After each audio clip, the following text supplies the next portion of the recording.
Hello and welcome to Profiles in Risk. This is your overly energetic, overly caffeinated host, Tony Cañas.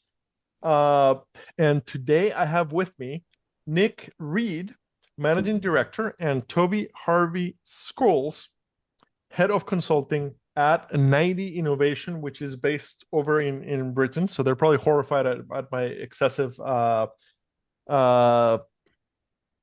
emotions. Uh, anyway, thank you guys for joining me today. So we are recording February 26th here in Atlanta, Georgia. It is downright beautiful.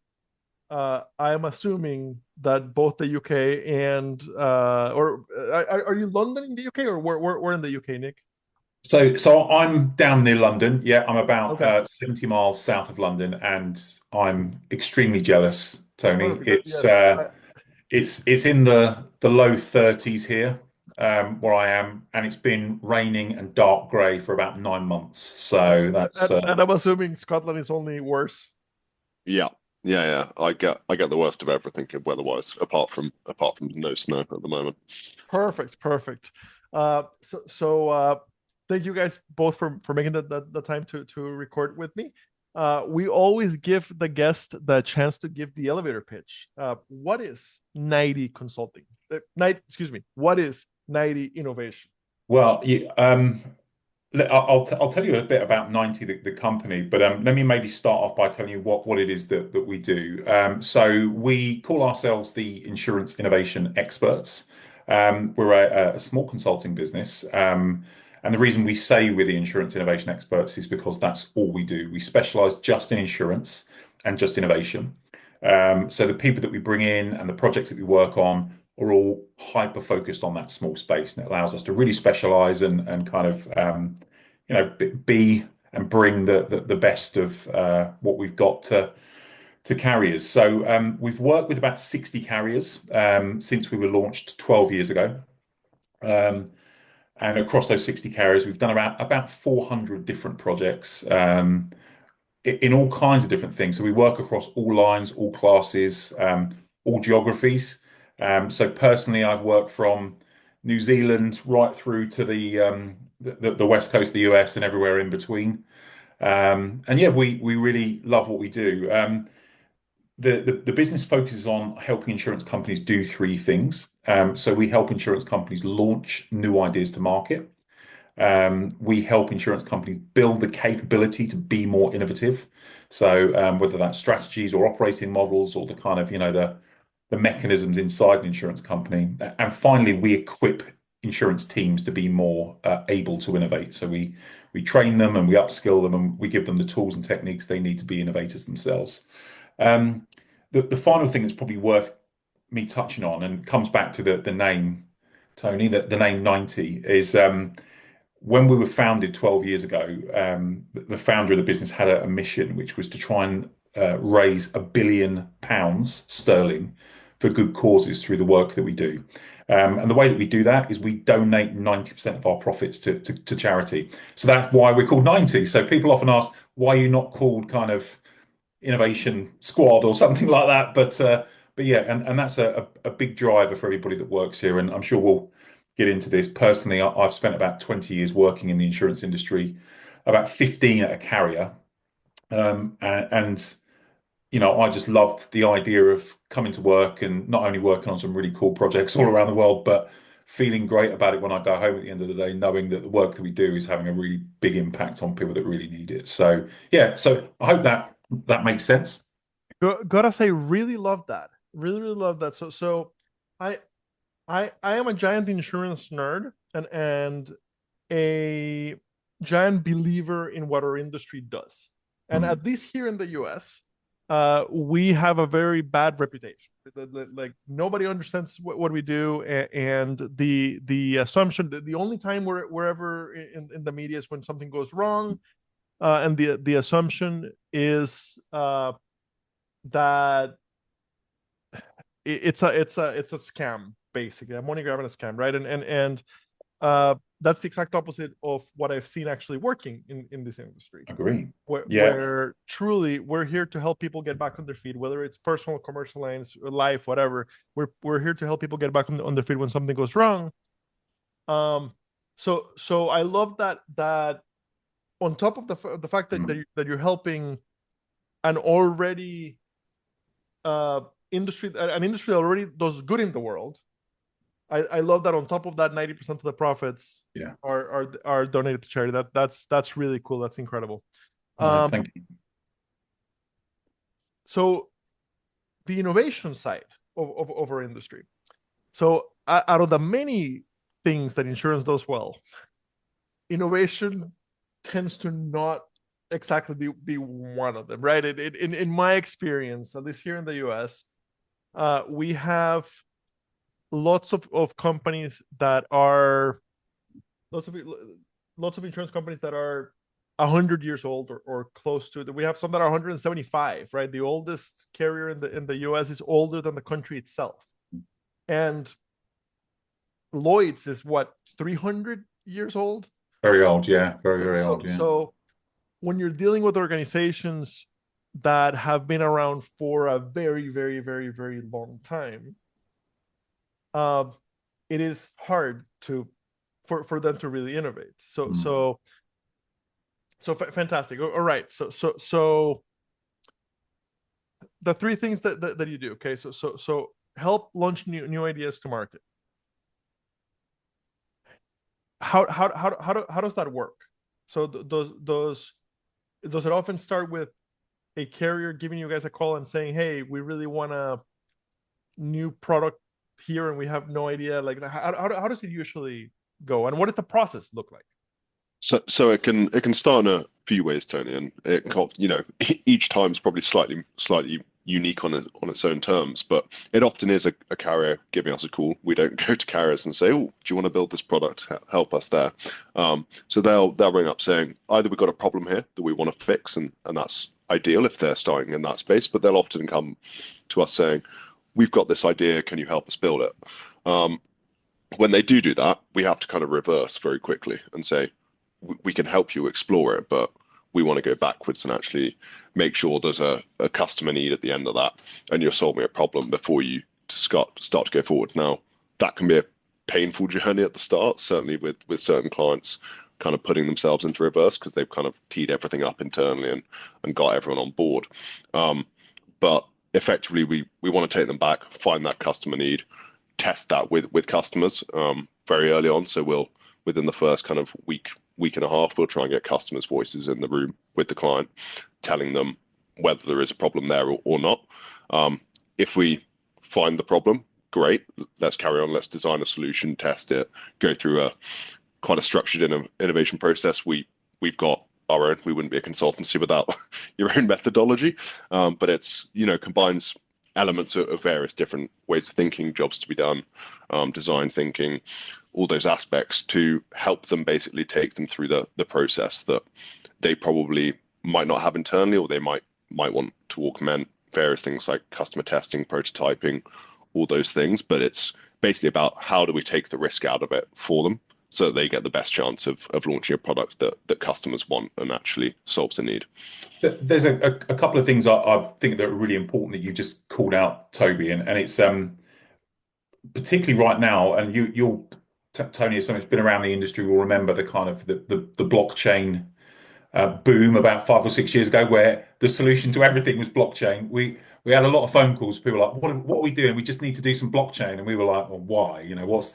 What's the reason?" We're having kind of the same with some Gen AI stuff at the moment, which is people are ringing us and saying, "We just want to do Gen AI." And Toby, what he said at the beginning there is exactly right, which is we don't innovate because it's everybody else is doing it, it's trendy. We want to give you the opportunity to solve a real problem that nobody else is solving. So we had a case a couple of years ago where somebody came to us and said, "We want to build a digital wallet. That's what we want to do."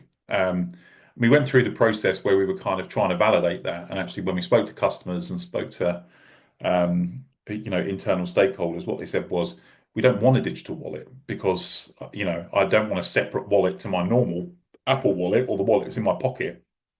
What I want you to give me is a card instead, because that's much more functional. Um, that request had come from the chief executive, so it had come from the C-suite, which is we need to build a digital wallet.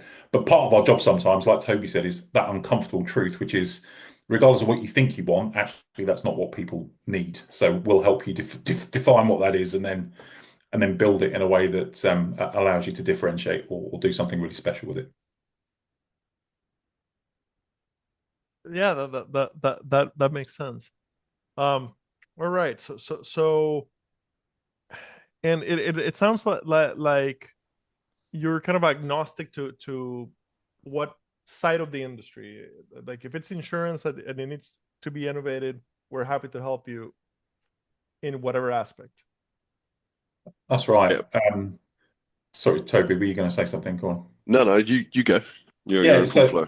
so we've all probably similar to most people. We've all got our own backgrounds. So my personal background is in P&C. So I worked in auto and home and travel and pet insurance for a long time. Did a little bit of health insurance. But my very first project working at 90 was working with a very large commercial carrier.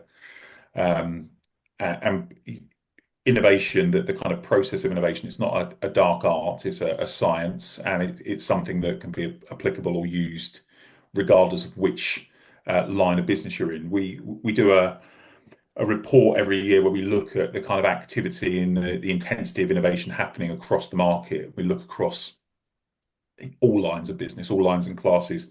And some years, some lines are innovating harder than others because there are industrial pressures or there's lots of competition or whatever. But the process of innovation and the need to innovate is relevant and present across every line of business. And as a result, the work takes us in all kinds of different places. So one minute we're doing, quite complex commercial stuff. So a few years back, we helped AXA XL launch a syndicate through Lloyd's, which was focused on the transportation of vaccines through Africa, which is, crazy. The next minute, we're working with, a big P&C carrier on intellectual property and patenting and that kind of stuff. So, some things are a bit more exciting than others, but it's absolutely, the process of innovation or the science of innovation, if you like, is relevant, and you can deploy it whichever line of business you're in.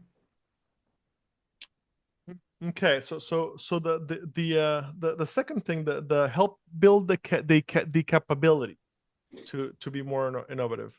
Does that tend to be you've done a project or two for us, and hey, now we really like to learn the skill set, or Not always, to be honest. It can okay. often be the first thing that an insurer will come in and ask for. It tends to be more insurers just because, as you said before, they're not set up to do it. They've got a history and they've done things differently. But it can often be the first thing they'll come in and say, where are we going wrong? What do we need? What are those skills that we don't have, or the capabilities within the business? We offer a service where we'll come in and help them, tell them, is it essentially say, before we get started with any work, let's do some diagnostics on the business, speak to people, work out where areas are working. We have a model called the 6C model, where we basically say, in order to innovate effectively as an insurer, you need six things. You need culture, concepts, capability, capacity, controls, and capital. Now, the order in which you need those and the kind of weighting will vary carrier by carrier and kind of context by context. But the balance across those areas is what we're looking for. So we help them work out within each of those areas and the sub-segments that fall out beneath it, where the strengths and weaknesses are and capability gaps, so that effectively we can say, if you do these 10 things, you'll up your score against what your competitors are doing. Now, a lot of those things, to be honest, they can do themselves, and we're looking for the best way they can do that. That doesn't necessarily mean they need to work with us to do it. We just want to help get them better. So if they can do it themselves, we'd recommend that approach. But there are some more nuanced things within that where they might want some help or assistance or guidance, which is where we kind of try and step in if it's more niche. There's something that sounds really foreign, and any consultants or anybody else listening to this will have to excuse me for saying this, but buying more consultancy work to continue to innovate is just a sticking plaster. You're not treating the root cause. What we try and say is, the last thing we want to be doing is constantly coming in and doing the really, the same work over and over again because you guys don't have the capability to do it. One of the things that you said early on, Tony, is that some of these insurance companies have been going 100, 200 years sometimes. They've got vast amounts of resources, capital, connections, frameworks in place. Sometimes all they need is just a little bit of help understanding how they can put that power to work for them and to be able to innovate. So, what Toby said is right. There's a few projects we've done where very large insurance companies, one of our kind of top case studies on our website is about Generali, and that they contacted us 5 or 6 years ago and said, look, we're in a position where we're this enormous organization. We've got kind of 80,000 staff, 150,000 agents. We're in 50 countries, and we're really struggling to innovate because we're big and it's complex. And so giving them that muscle where actually they can, instead of thinking, God, we're this big complex business and what do we do with 80,000 people? They look at it the other way and go, we've got 80,000 people that can help us kind of, innovate and change the lives of people, by creating new products, new services, by making our business stronger. So, yeah, absolutely. It's not always we've started off with an idea and now teach us how to do it. Sometimes we really don't know what we're doing. And the model that Toby mentioned is exactly right, because it's as I mentioned earlier, innovation is absolutely a science. It's something where there's not always a magic formula, but building capability internally will be different for the likes of Generali with 200,000 people on their books than it would be for a small carrier in the Midwest that maybe has 10 people working there in the office. So adapting that model and shifting it to fit the capabilities that a particular carrier needs is massively important as well. Yeah, I think it's just saying, Nick, everything we're trying to do is trying to help insurers do things reliably, predictably, and sustainably on their own. If we do our job right on one thing, they shouldn't need us again on that thing. We've done it wrong if they're calling us up saying we're still struggling with that. That's a failure on our part. How long does it take for, let's say, a medium-sized carrier? So not a generalist, but let's say 5,000 employees, what we would call a super regional in the US. How long does it take to get the organization to innovate? So I think, as Toby said, there's normally a process we'd step through. The first thing we would do is diagnosis. So what we don't want to do is go in and say, right, you need to build this, you need to build that capability.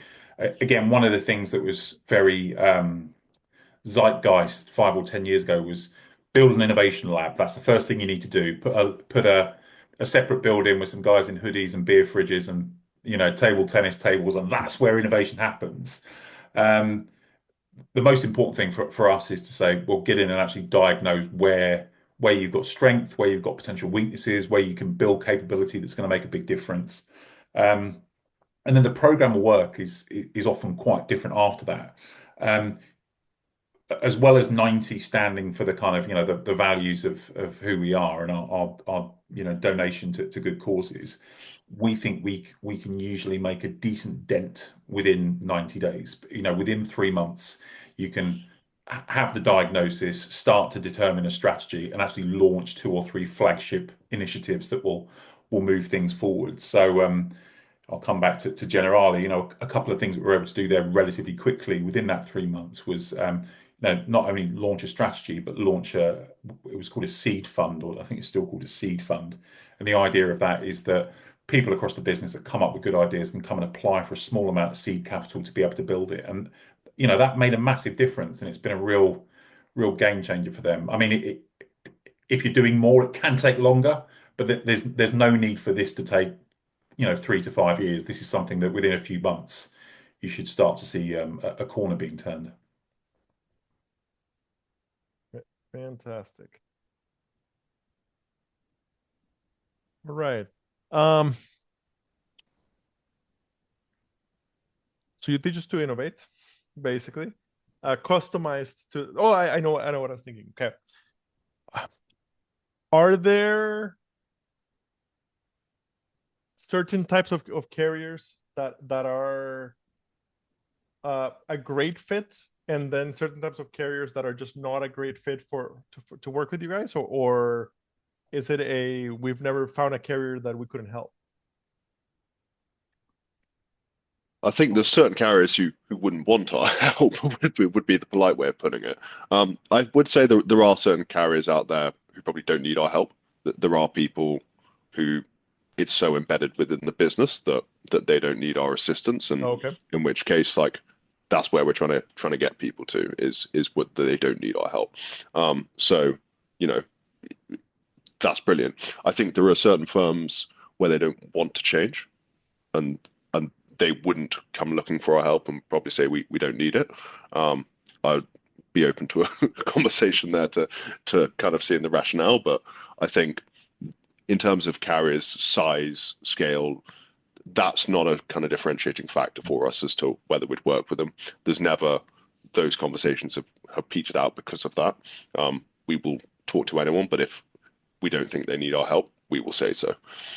Absolutely. I think, like Toby said, it's more of a mindset thing. One of the things that we did a few years ago, we wrote a paper on actually on insurance capability and where and how it works within insurance organizations.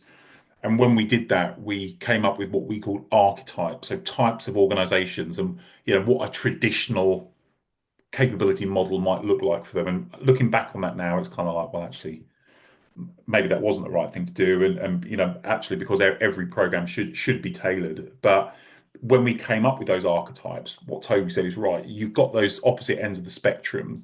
The very end we call the laggards, which are, or sorry, the reluctant, I think we called them, which are reluctant to change. We don't need to change, and we see this all the time with big insurance companies. I remember sitting in a meeting with somebody a while ago in Ireland, and they said, we don't need to innovate because we are number one in the market, and that's it. So see you later.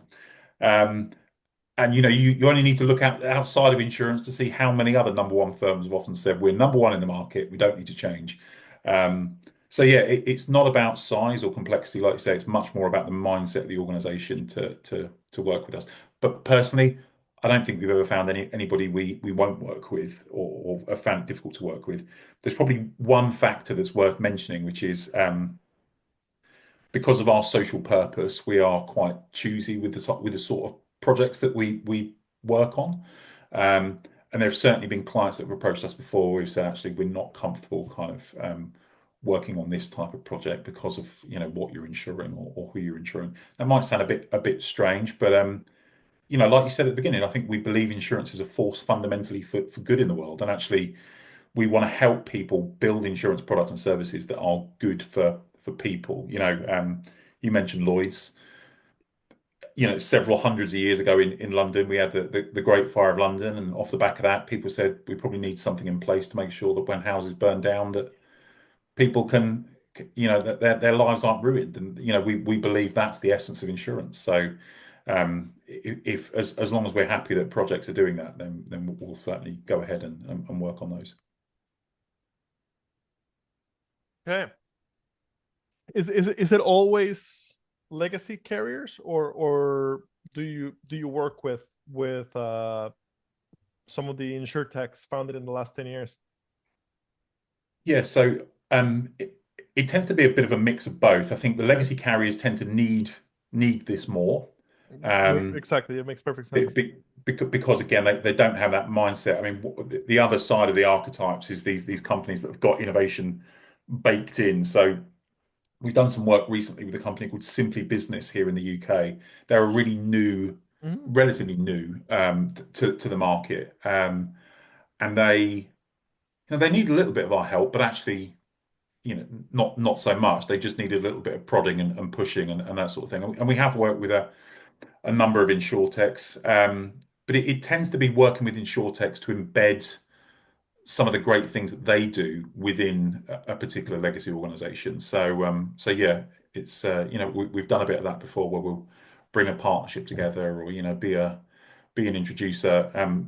Toby didn't mention this earlier, and I forgot to as well. But when we focus on innovation, we're very much focused on that kind of generating of ideas, coming up with the kind of